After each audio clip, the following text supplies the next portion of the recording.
நாகரிகத்திலும் நவீனத்துவத்திலும் உச்சம் தொட்டுவிட்டதாக கூறிக்கொண்டிருக்கும் இந்த காலத்தில்தான் இயற்கையை கொலை செய்வதிலும் முன்னிலை வகித்துக் கொண்டிருக்கின்றது மனித இனம். இடி விழுந்ததால் எரிகின்றனவா அல்லது மின்னல் தாக்கியதால் எரிகின்றனவா என்ற எண்ணம் பற்றி எரிந்து கொண்டிருக்கும் இந்த பனைமரங்களை பார்ப்போரின் சிந்தையில் எழலாம். ஆனால் உண்மை அதுவல்ல. இந்த பனைமரங்களின் காவோலை சில்லாட்டைகளை அறுத்தெடுப்பதற்கு ஆட்கள் வருவதில்லையாம். அவை விவசாய நிலத்தில் விழுந்து இடையூறு ஏற்படுத்தி விடுகின்றனவாம். விளைவு 100 ஆண்டு வாழ்ந்து பலனளிக்க வேண்டியவை அற்ப மனத்தவர்களால் நெருப்பு வைத்து அழிக்கப்படுகின்றன.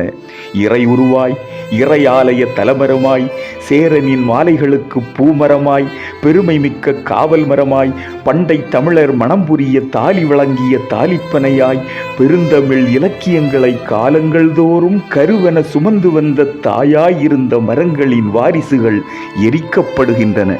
தொட்டிலும் கட்டிலும் பெட்டியும் பாயும் பதநீரும் பனம்பழமும் கருப்பட்டி கற்கண்டும் கிழங்கும் நுங்கும் தவணும் தரும் கற்பகத் தருக்கள் துடிதுடிக்க கொலை செய்யப்படுகின்றன. ஆண்பனை பெண்பனை என்று உறவு பெயர் கொடுத்து போற்றப்பட்ட தம்பதி மரங்கள் தலையில் கொளுத்தப்பட்டு கொடூரமாய் கொல்லப்படுகின்றன.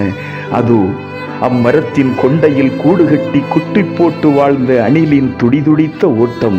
ஐயோ, என் பிள்ளைகள் அலறுகின்றனவே என்று எரியும் கூடு நோக்கி ஓடி எரிந்த குட்டிகளோடு தன்னையும் எரித்து கொண்டிருக்குமாகத்தானே இருக்கும் அந்த தாயனில்.